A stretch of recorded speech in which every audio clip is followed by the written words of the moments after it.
Here is my router stand. Piece of old plywood I found lying about.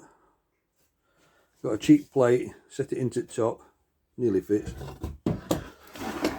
Got the support of my old Bosch. The router fits in there.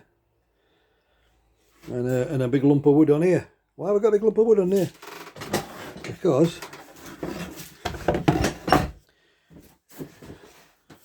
it drops